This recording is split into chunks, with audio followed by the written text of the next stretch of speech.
En el vídeo anterior hablamos de mitos de Meyerhold, pero si no lo has visto, no te preocupes. Aquel era para abrir el apetito.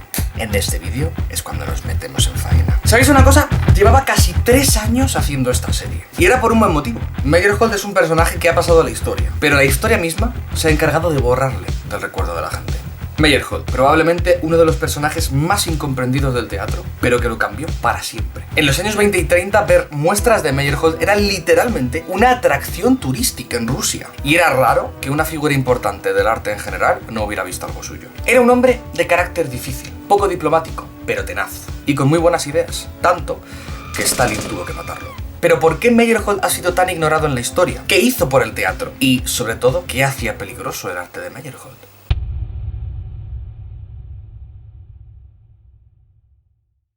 Situémonos. Meyerhold crece en un pequeño pueblo de Rusia. No era muy buen estudiante, pero tras años de leer y de intentar incluso hacer música y de ver y admirar a grandísimos actores y actrices de su época, actuó por primera vez en San Valentín de este año. Así empezaba el amor para el teatro de Meyerhold. Sí, bueno, que cuando muere su padre, con quien había tenido siempre una relación muy complicada, se promete a sí mismo que no seguiría sus pasos. Se desliga de su familia a los 21. Se nacionaliza ruso, su padre era alemán. Se hace cristiano ortodoxo para evitar el reclutamiento y cambia su nombre a Vsevolod Meyerhold para terminar de romper con su familia. Tras abandonar la carrera de Derecho, Meyerhold entra en la Escuela de Teatro de la Sociedad Filarmónica de Moscú. Y allí estudia con más ni menos que Nemirovich Dashenko, la mano derecha de Stanislavski. Tras graduarse con honores, Meyerhold es invitado a unirse al Teatro del Arte de Moscú, donde Stanislavski estaba prácticamente inventando el teatro moderno. Pero bueno, de Stanislavski ya hemos hablado mucho en este canal. Lo que tenéis que saber es que Meyerhold estudia en el TAM 4 años. Y en esos 4 años su relación con Dashenko es un poco... porque tiene conflictos tanto artísticos como personales. Así que en este momento abandona el TAM. Lo que pasa es que en la vida hay gente con suerte. Y luego algunas personas con suerte que encima son buenas. Y luego está Meyerhold. Nada más salir del TAM, un tal Alexander Kosheverov y su mujer le invitan a su teatro del arte. Pero esta vez como director. Y bueno, empieza a dirigir, como él mismo dijo una vez, imitando servilmente a Stanislavski. Pero esto no duraría mucho, porque a diferencia de Stanislavski, Meyerhold no estaba en absoluto interesado en el realismo. Al poco tiempo, de hecho, Meyerhold era un líder del movimiento simbolista en teatro. Tanto que poco después, el mismo Stanislavski vuelve a contactar con él, ni más ni menos que para liderar su teatro estudio experimental. Porque claro, Stanislavski ya se estaba empezando a dar cuenta de las limitaciones que tenía el TAM para representar a los nuevos dramaturgos simbolistas. Y este teatro estudio será, por cierto, el primer laboratorio teatral moderno de la historia. ¿Y Meyerhold qué es lo que hace? Pues experimenta con estilizaciones, descartando todo lo que fuera naturalista. Y la verdad es que hace teatro muy malo. Esta etapa prácticamente solo le sirve para convencerse de que los estilos tradicionales de actuación no le iban a servir para nada para el teatro que él soñaba crear. Un teatro que también estaba alejado del simbolismo. Pero, a ver, ¿por qué Meyerhold está de repente interesado en todo esto? Si al final estaba haciendo realismo con Stanislavski, ¿de dónde le viene toda esta vaina? Pues bueno, resumiendo mucho, lee un libro que le inspira mucho, ve a una actriz japonesa haciendo, entre comillas, kabuki, hace de Pierrot en una obra y le decepciona un montaje de Max Reinhardt. Y de todo esto saca 2 cosas. 1, que le interesa el teatro japonés y la comedia del arte. Y 2, que le gusta la estilización y que se puede estilizar más allá del simbolismo. Con estas 2 ideas, Meyerhold sale a buscarse la vida. Y con la segunda, cambiará el teatro para siempre. En este momento, Meyerhold empieza a trabajar en los llamados teatros imperiales de San Petersburgo, en concreto el Teatro Alexandrinsky, mientras que paralelamente también trabaja en la Ópera Mariinsky. Y bueno, seamos claros, de los imperiales, come. Es en la ópera precisamente donde Meyerhold sigue desarrollando sus ideas sobre el teatro, la estilización y el espacio escénico. Y en este año también escribe su primer libro, Vsevolod Meyerhold sobre el teatro. Y enuncia por primera vez los 4 principios básicos que guían su trabajo y que guiarán el resto de su carrera. 1. La función principal del director como autor de la producción teatral. O sea, que el director crea, no solamente dirige actores. 2. Que la escena y la platea son un todo orgánico y que el público es participante activo, en oposición a la cuarta pared de Stanislavski. 3. La importancia central del movimiento en el teatro. Y 4. La importancia de la estilización como principio básico de todo arte, incluyendo al teatro. Es precisamente aquí donde Meyerhold revoluciona el teatro para siempre. Meyerhold es el primero que se refiere a la estilización como una forma general de puesta en escena que no es un estilo específico asociado a un movimiento vanguardista, como el simbolismo o el constructivismo. Habla del estilo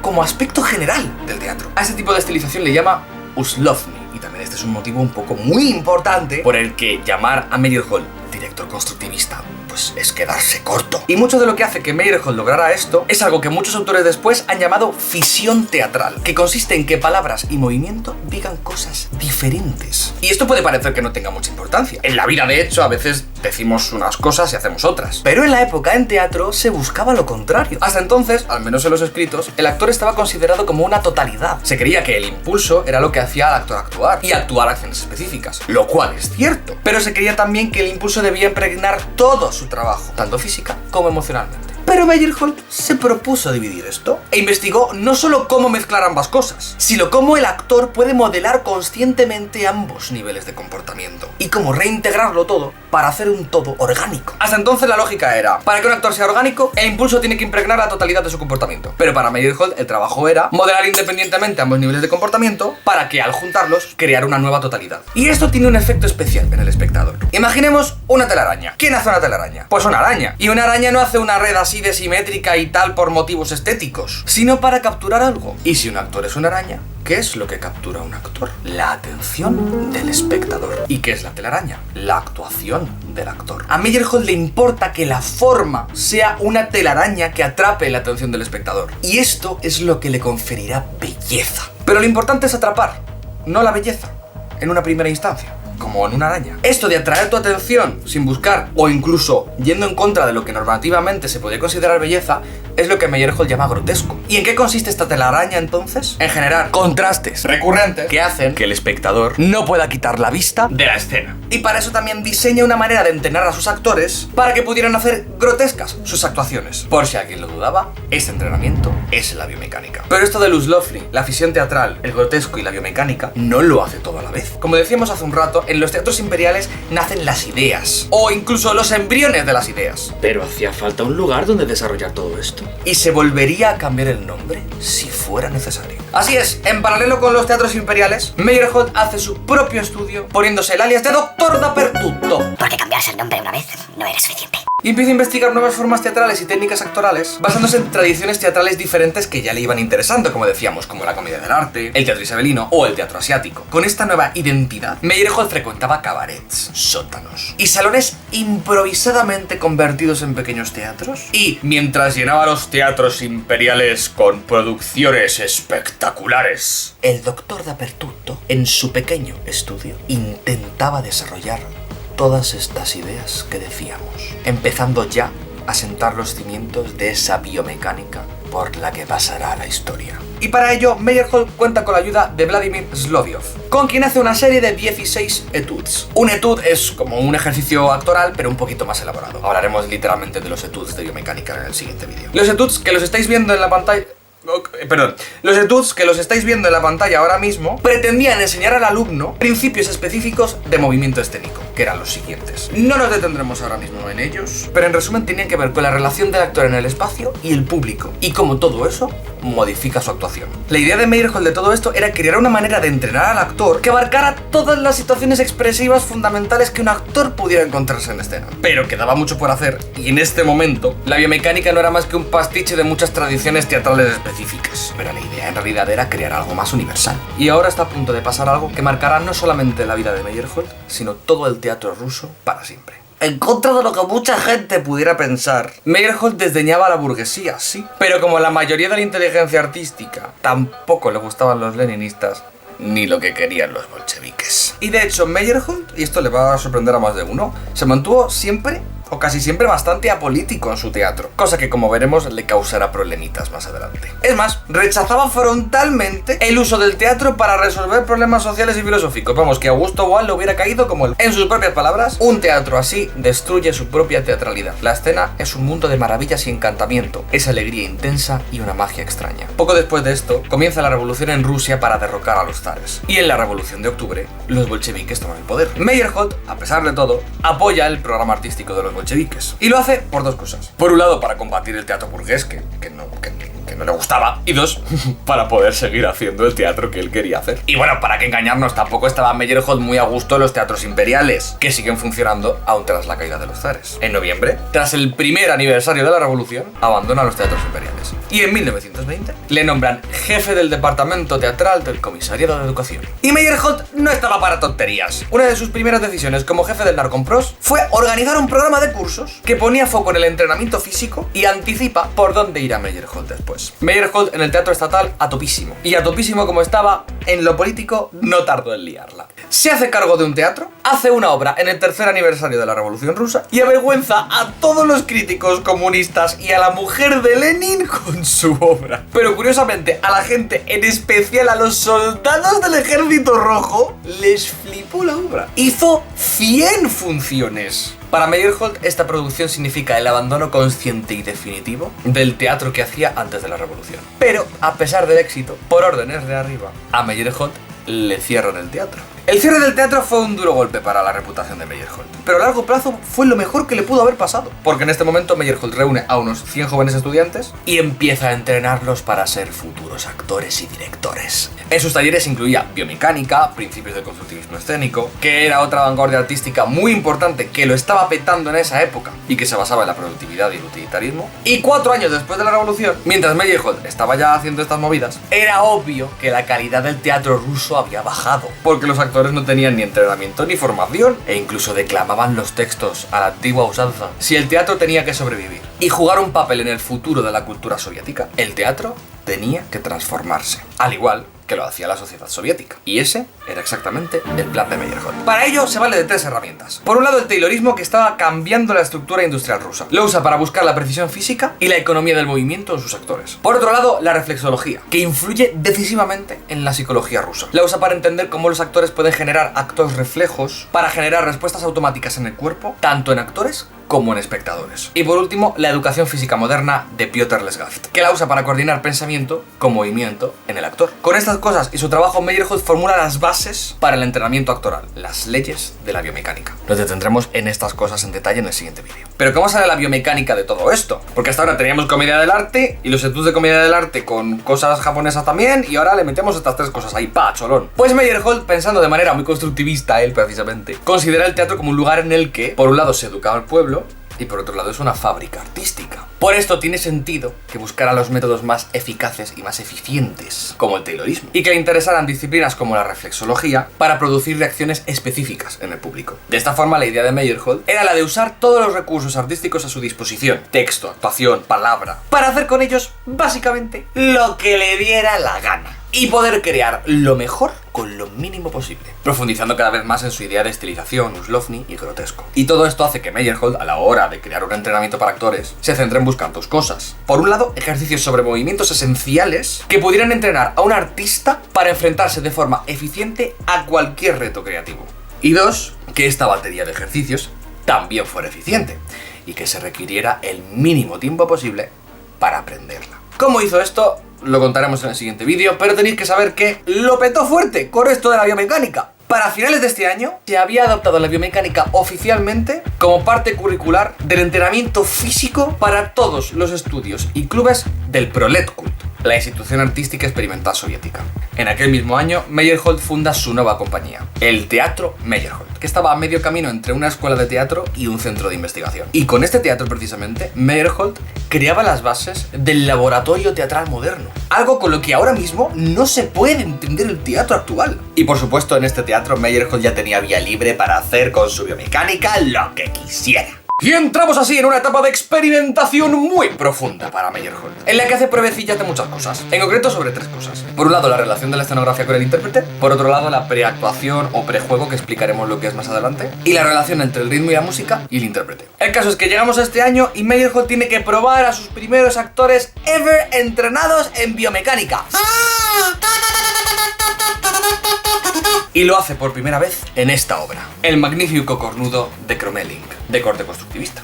Como adelantábamos, en esta época se mete a full con la escenografía. Y precisamente por eso, que se os quede este nombre, Lyubov Popova. A ella le pide que haga una escenografía simple, pero que fuera la mejor posible para el juego actoral y que usase objetos reales, como puertas, por ejemplo. Todo esto para unos actores cuyos movimientos estaban tan precisamente coreografiados que para cada línea de diálogo había una descripción precisa de la acción en escena, incluso diagramas indicando al actor los segundos que le llevaba a hacer un movimiento. Sí, la verdad es que a Meyerhold se le iba la flapa un poco con esto de la precisión, pero bueno, lo hacía todo basándose en la música, así que debía de ser más ameno todo, supongo. Y la verdad es que funcionó, porque la crítica sobre todo lo recibió muy bien. También aprovechó para meter en esta y en sus posteriores producciones etudes de biomecánica para ver si funcionaban en escena. Spoiler, no mucho.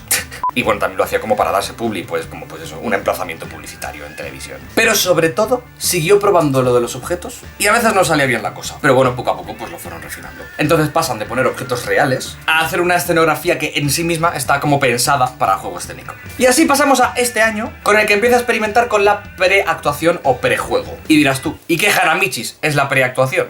Pues mira, hablando de Hanamichis, esto Meyerhold lo saca precisamente del kabuki y también del teatro popular chino. El caso es que de alguna forma esto era la respuesta de Meyerhold al concepto de subtexto, pero al contrario de Stanislavski, en vez de que el personaje revele psicológicamente lo que le está pasando, viviendo intensamente sus sentimientos y emociones, Meyerhold lo hace externamente, mediante acciones físicas. Como que las acciones físicas te hicieran spoiler de lo que siente el personaje antes de que ocurriera, vaya. Cuando Meyerhold hablaba de preactuación, daba mucha importancia al hecho de que era una manera de manipular la respuesta del público hacia un personaje. Pero claro, el uso excesivo de esto pues aburría e incluso confundía al público, haciendo más difícil entender la obra. Incluso haciendo a veces preactuaciones que se convertían en pantomimas completas de lo que iba a pasar en escena. Esto ya fue lo definitivo que le hizo a Meyerhold entender que igual la biomecánica pues estaba bien como entrenamiento, pero no como estilo de interpretación. Por esto, poco a poco Meyerhold, aunque complejizaría el movimiento en sus producciones, haría que la biomecánica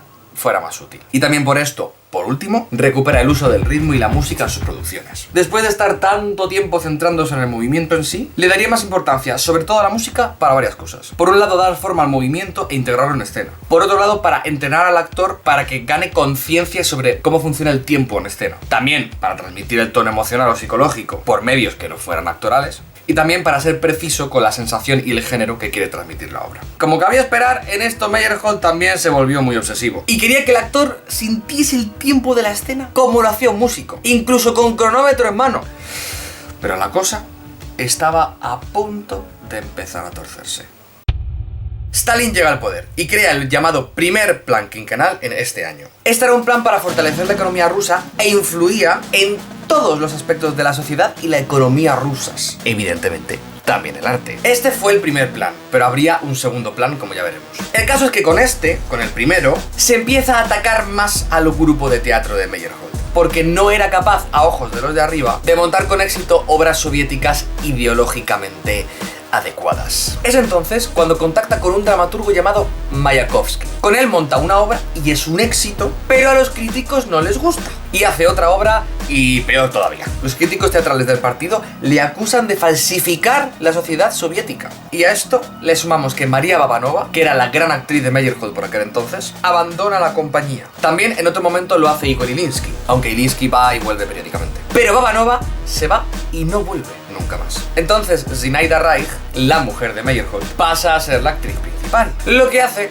que las producciones empiecen a cambiar una barbaridad, porque Zinaida no era actriz de toda la vida como sí lo era Babanova. Zinaida había estudiado 3 años con Meyerhold y había hecho su primera obra 3 años antes. Le faltaban tablas. Lo bueno es que Meyerhold hasta este momento había tendido a trabajar con los actores que tenía a mano, mucho más que buscar al actor ideal para cada papel. Desarrollaba las acciones físicas de un personaje con tanto cuidado y tan meticulosamente que, independientemente del grado de talento del actor, los momentos clave del personaje siempre eran un éxito. Meyerhold era un maestro en coger las fortalezas particulares de un actor. Y las posteriores producciones hacían la magia de coger obras débiles en funciones memorables. Pero Mayakovsky muere, y con su muerte Meyerhold pierde al único dramaturgo capaz de ofrecerle una literatura acorde al pulso de la época. Así que, a falta de dramaturgos, pues Meyerhold se vio obligado a hacer clásicos para no rebajar la calidad de sus producciones. Pero para este año, la cosa con la crítica comunista empieza a empeorar, y Meyerhold se encuentra asediado, ya no solo por las obras que elige, sino que empiezan a criticar directamente su método artístico, al que tachan de esquemático, bidimensional, de ser como una máquina. De hecho, uno de los críticos más importantes, Vladimir Pavlov, que en su momento momento le alabó frente al trabajo que hacía Stanislavski, se pone en su contra. Pero esto era solamente el principio de toda una campaña contra Meyerhold y su biomecánica. En una directiva de la Asociación Rusa de Escritores Proletarios, la RAP,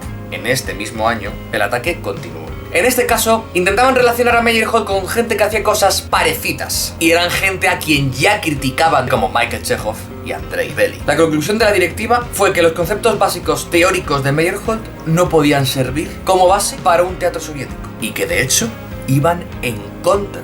Meyerhold empieza a ser peligroso para la sociedad que quieren hacer los comunistas. Un año después, la misma institución publica un folleto titulado sobre los objetivos de la RAP en el frente teatral, en el que se atacaba lo que llaman los flancos extremos. Atacan al sistema de Stanislavski por su idealismo y a la biomecánica de Meyerhold por mecánica. Poco después, la RAP se disuelve, pero los ataques a Meyerhold continúan. Entonces, para que no haya ningún malentendido, Meyerhold sugiere a sus actores que hablaran de biomecánica solamente lo concerniente al entrenamiento actoral y que intentaran no hablar en contexto de la ideología. Más tarde, en este mismo año, como una purga generalizada de los comunistas en los teatros de Moscú, Meyerhold fue llamado a responder muchas preguntas sobre su rol como bolchevique en el desarrollo del teatro soviético. En una conferencia que duró varias horas, Meyerhold revisó toda su carrera en detalle y defendió la biomecánica, negando que tuviera algún tipo de significado universal, pero no sirvió de mucho. La crítica contra su forma de hacer teatro era imparable, y empeoró aún más cuando se impuso el llamado realismo socialista, el cual implicaba muchas cosas para el arte, pero para lo que nos incumbe, significaba que solamente había un sistema correcto para el entrenamiento del actor y un solo tipo de estilo de teatro. Y claro, que el sistema de Stanislavski encajara más en el modelo de teatro socialista que el de Meyerhold,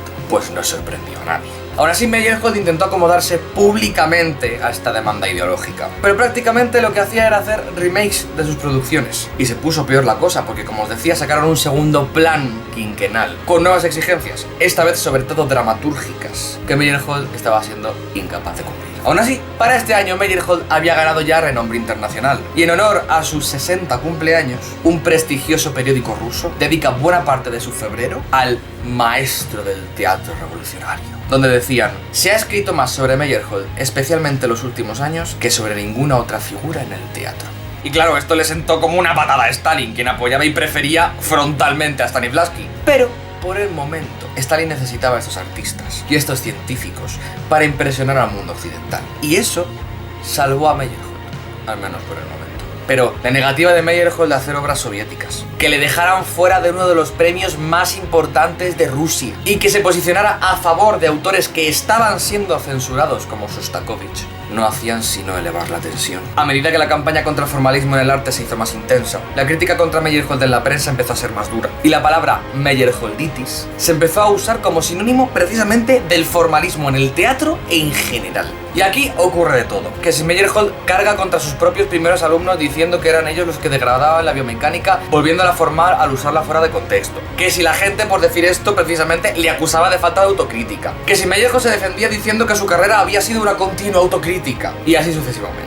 Por otro lado, también le acusan de intentar escapar de la realidad, haciendo clásicos en vez de obras soviéticas contemporáneas. Meyerhold ahí se defiende llamando mediocres a los autores soviéticos. Y vamos, que lo de Meyerhold, lo de hacer amigos, como que no se le da bien. Pero aún así lo intentó. A principios de este año intenta escenificar una obra soviética. Pero la obra y la manera de dirigir de Meyerhold eran como el agua y el aceite. Ni con cola. Y le acusaron de querer profanar el realismo e incluso de ser incapaz de hacerlo. Pero lo intentó con otra obra y funcionó. Pero como la obra tenía un tono trágico, el Comité de Artes no aceptó la producción para el 20 aniversario de la Revolución de Octubre, siendo el único de los 700 teatros soviéticos profesionales que se quedó sin producción ese día. Y con esto los críticos teatrales que siempre le habían apoyado le empiezan a dar la espalda. Y cada vez más la gente empezaba a hablar de que igual había que plantearse cerrar el teatro Meyerhold. Y así ocurrió. En este momento, el teatro Meyerhold hace su última función. En la nota de cierre decía: la cuestión sobre la posibilidad de que Meyerhold siga trabajando en teatro será considerada separadamente. Como dando a entender que igual Meyerhold no hacía teatro más. Pero poco después, Meyerhold recibe una llamada. En este momento, contra todo pronóstico, nuestro incansable Meyerhold recibe una llamada de alguien muy especial. El mismísimo Konstantin Stanislavski, que le invitaba a su casa. Poco después de esa llamada, Meyerhold empieza a trabajar en el estudio de ópera en el que estaba ya trabajando Stanislavski. Y es que resulta que Stanislavski había estado siguiendo el trabajo de Meyerhold con mucho interés durante todos estos años. Solo vio algunas de sus obras postrevolucionarias, pero sabía detalles de todas ellas por espías, decía Stanislavski, en los que confiaba. Y no siempre le gustaba lo que hacía Meyerhold, pero siempre respetó su trabajo. Pero sobre todo, Stanislavski estaba pensando en algo nuevo para lo que Meyerhold podía ser de ayuda: el método de las acciones físicas. No nos da tiempo a explicar el método de las acciones físicas en este vídeo, así que si tenéis interés en él, ponedmelo en los comentarios. El caso es que, bueno, este método de acciones físicas tenía acciones físicas y Meyerhold evidentemente era un experto en esto. Stanislavski propuso convertir una filial que tenía en el Teatro del Arte de Moscú en una escena puramente experimental para el trabajo contemporáneo con Meyerhold, donde crearía dos grupos. Uno en el que estaría Stanislavski investigando sobre la vivencia del papel, que era algo sobre lo que ya llevaba investigando mucho tiempo, y otro grupo para Meyerhold basado en su biomecánica. La cuestión es que Stanislavski ya había querido invitar a Meyerhold a su estudio, pero bueno, Dasenko había vetado la idea, porque como decíamos al principio del vídeo, Dasenko y Meyerhold no acabaron muy bien. Pero adivinad qué, Dasenko estaba muerto en este momento, así que Stanislavski llamó a Meyerhold. Aún así, todo esto lo hizo con cautela. Para finales de este año, Stanislavski y Meyerhold habían empezado a reunirse regularmente para diferentes temas concernientes al teatro. Y aún así Stanislavski tuvo todo en contra para invitar a Meyerhold a su estudio en la ópera. Sobre todo cuando Stanislavski propuso que Meyerhold lo dirigiera, pero Stanislavski se salió con la suya. Y es que no era solamente un capricho del viejo Stanislavski, como muchos le decían. Según él, en nuestra ópera los cantantes cantan muy bien y no actúan muy mal, pero no saben qué hacer con su cuerpo. Cuento mucho con Meyerhold. Él es un maestro de eso. Si las emociones influyen en las acciones físicas de una persona, entonces las acciones físicas tienen que tener la misma influencia en las emociones. Al principio Meyerhold entra en el estudio como profesor. En mayo de este año aparece el anuncio de que Meyerhold iba a ser director del Teatro de Ópera Stanislavski. Meyerhold relevó a Stanislavski en su producción de Rigoletto desde entonces, antes de que Stanislavski muriera en agosto de este mismo año. Stanislavski tenía un deseo: cuidad de Meyerhold. Es mi único heredero en el teatro, no solamente nuestro, sino del teatro en su conjunto. Desgraciadamente, su voluntad no se cumpliría.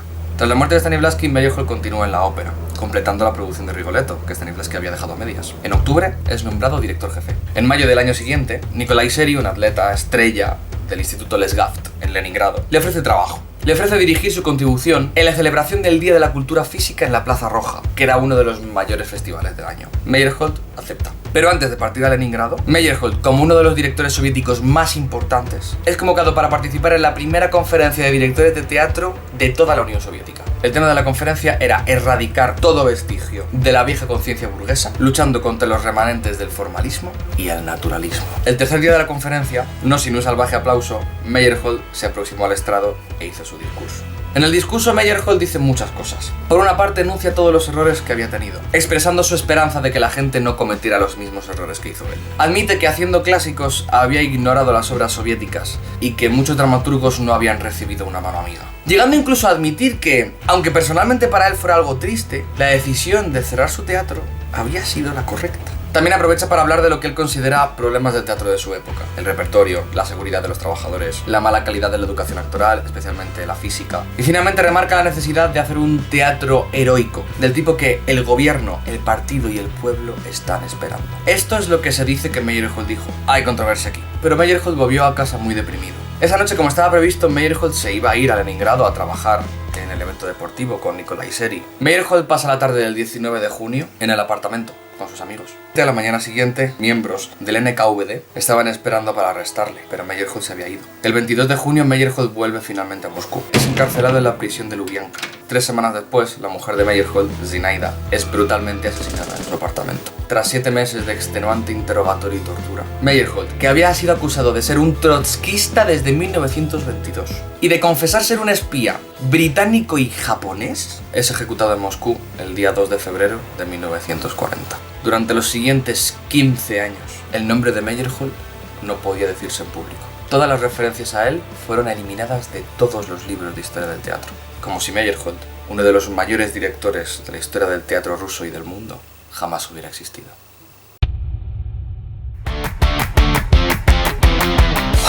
Uslovny, ficción teatral, grotesco y biomecánica. Esas son las cosas por las que Meyerhold ha pasado a la historia. Pasó desde imitar a Stanislavski a alejarse de él. Aunque fue un camino lento y de mucho ensayo y error, todo se concretó y se hizo más profundo hacia el teatro que él soñaba hacer.